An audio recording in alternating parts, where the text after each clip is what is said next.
ഈ hair transplantation ശസ്ത്രക്രിയയെ തുടർന്നുണ്ടായ അണുബാധയിൽ ക്ലിനിക്കിന്റെ വാദങ്ങൾ തള്ളുകയാണ് പരാതിക്കാരൻ. ശസ്ത്രക്രിയയ്ക്ക് മുൻപ് തനിക്ക് ഷുഗർ നോർമൽ ആയിരുന്നുവെന്നാണ് സനൽ വ്യക്തമാക്കുന്നത്. ഷുഗർ പരിശോധിച്ച ശേഷമാണ് ചികിത്സ നടത്തിയത്. അണുബാധയുണ്ടായ വിവരം ആദ്യ ആഴ്ചയിൽ തന്നെ ആശുപത്രി അറിയിച്ചിരുന്നുവെന്നും സനൽ മാതൃഭൂമി ന്യൂസിനോട് പ്രതികരിച്ചു. അവരോട് ചോദിച്ചു, ഇതെല്ലാം കൺഫേം ആണല്ലോ, പക്കയാണെങ്കിൽ നമുക്ക് ചെയ്യാൻ പറ്റുള്ളൂ എന്ന് പറഞ്ഞിട്ട് 26-ന് അവർ ഓക്കെ ആണെന്ന് പറഞ്ഞിട്ട് അവർ അത് ഫിക്സ് ചെയ്തതാണ്. അവർക്ക് ഞാൻ കൊടുത്തിരുന്ന റിപ്പോർട്ട്സ് എൻ്റെ കയ്യിലുണ്ട്. എൻ്റെ ഡയബറ്റിക് ലെവൽ എത്രയാണെന്ന് ഇതിനകത്ത് ഷോ ചെയ്യുന്നുണ്ട്. 182 ആയിരുന്നു എൻ്റെ അന്നത്തെ ഫാസ്റ്റിംഗ് ബ്ലഡ് ഷുഗർ.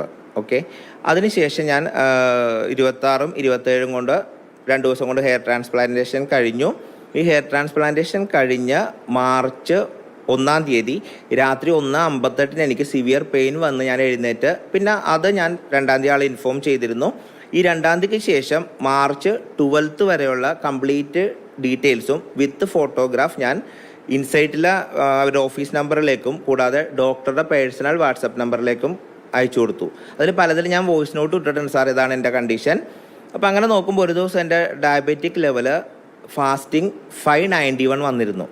അപ്പോൾ ഞാനത് ഡോക്ടർക്ക് ഇൻഫോം ചെയ്തു, ഡോക്ടർ ഞാൻ ഡയറ്റെല്ലാം ഭയങ്കര കൺട്രോൾഡ് ആണ്, കാരണം ഞാൻ 80 years ആയിട്ട് ഒരു പ്രത്യേക ലൈഫ് സ്റ്റൈലിൽ ജീവിച്ചു പോണതാണ്. അപ്പോൾ അങ്ങനെ ഞാൻ ആളുടെ അടുത്ത് പറഞ്ഞു, സാർ എനിക്ക് ഷുഗർ ലെവൽ 591 വന്നു ഫാസ്റ്റിംഗ് എന്ന് പറഞ്ഞപ്പോൾ ആൾ തന്നെ പറഞ്ഞു സ്റ്റിറോയിഡ് കഴിച്ചത് കൊണ്ടാണ് ഷുഗർ ഷൂട്ടപ്പ് ആയതെന്ന് ആൾ തന്നെ പറഞ്ഞു. ആൾ പറഞ്ഞതിൻ്റെ കംപ്ലീറ്റ് എവിഡൻസും എൻ്റെ വാട്സപ്പിൽ മെസ്സേജിലുണ്ട്. സ്നേഹമോൾ നൈനാൻ വിവരങ്ങളുമായി കൊച്ചിയിൽ നിന്നുണ്ട്. സ്നേഹ, ഇപ്പോൾ ഈ ഹെയർ ട്രാൻസ്പ്ലാന്റേഷൻ ചെയ്യുകയാണെങ്കിൽ അലർജി ഉണ്ടാകരുത്, ഇപ്പോൾ ഡാൻഡ്രഫ് അടക്കമുള്ള കാര്യങ്ങൾ ഉണ്ടെങ്കിൽ അതിന് കൃത്യമായി ട്രീറ്റ്മെൻറ്റ് വേണം. മറ്റ് നമ്മുടെ ശാരീരിക ബ്ലഡ് അടക്കമുള്ള എല്ലാ കാര്യങ്ങളും വിശദമായ പരിശോധനകൾക്ക് ശേഷം നമുക്ക് എന്തെങ്കിലും അസ്വാഭാവികമായ സ്ഥിതി ഉണ്ടെങ്കിൽ ഇത് ചെയ്യാൻ പാടില്ല എന്നതാണ്. അപ്പോൾ അതങ്ങനെ കൃത്യതയോടുകൂടി ചെയ്താൽ മാത്രമേ അതിൻ്റെ ഫലം സിദ്ധിക്കുള്ളൂ. ഇതിപ്പോൾ ഈ പരിശോധനകൾ കൃത്യമായി ആ ക്ലിനിക്ക് നടത്തിയിട്ടുണ്ടോ എന്നത് പ്രധാനപ്പെട്ട പ്രശ്നമാണ്. ഉണ്ടെങ്കിലും സാരമില്ല, ചെയ്തുകളെ ഇപ്പോൾ പലയിടത്തും ഉള്ളതാണ്, വളരെ ചെറിയ ചീപ്പ് റേറ്റിൽ ചെയ്യുന്ന സ്ഥലങ്ങളുണ്ട് എന്ന് പറഞ്ഞ് പലരും ആളുകൾ പോകുന്നുണ്ട്. അപ്പോൾ അതൊക്കെ ഒരു പ്രശ്നമാണ്. ഇതിൻ്റെ ഹൈജീൻ, സ്റ്റെറിലൈസ്ഡായ ഉപകരണങ്ങൾ ഉപയോഗിക്കുക, അങ്ങനെ കുറേ വിഷയങ്ങളുണ്ട്. അപ്പോൾ അതൊക്കെ പലതും പാലിക്കപ്പെട്ടിട്ടില്ല എന്നാണ് ഇദ്ദേഹത്തിൻ്റെ അനുഭവത്തിൽ നിന്ന് മനസ്സിലാകുന്നത്. ആ ക്ലിനിക്കിലും വലിയ വീഴ്ച ഉണ്ടായിട്ടുണ്ടല്ലേ?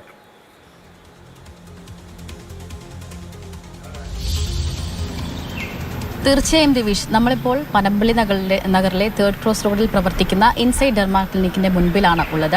ഇതിൽ എടുത്തു പറയേണ്ട ഒരു കാര്യം, അതായത് ഫെബ്രുവരി 26, 27 തീയതികളിലായിരുന്നു സനലിൻ്റെ ഹെയർ ട്രാൻസ്പ്ലാന്റേഷൻ നടത്തിയത്. അതിന് തലേ ദിവസം ഇദ്ദേഹത്തിൻ്റെ അതായത് ഷുഗർ ലെവൽ ഉൾപ്പെടെ പരിശോധിച്ച് ഉറപ്പുവരുത്തിയ ശേഷമാണ് ഈ ഹെയർ ട്രാൻസ്പ്ലാന്റേഷനിലേക്ക് കടന്നത്. എടുത്തു പറയേണ്ട ഒരു കാര്യം എന്ന് പറയുന്നത്, ഫേസ്ബുക്കിൽ സനൽ ഇതുപോലെ ഒരു പരസ്യം കണ്ടു, ഹെയർ ട്രാൻസ്പ്ലാന്റേഷൻ്റെ പരസ്യം കണ്ടു. അതിനുശേഷം അത് ലിങ്കിൽ ക്ലിക്ക് ചെയ്തു, ഡയറക്റ്റ് വാട്സപ്പ് ചാറ്റിലേക്ക് പോയി. അതിനുശേഷം ഈ ചാറ്റുകൾക്ക് ശേഷം ഡോക്ടറെ കണക്ട് ചെയ്തു.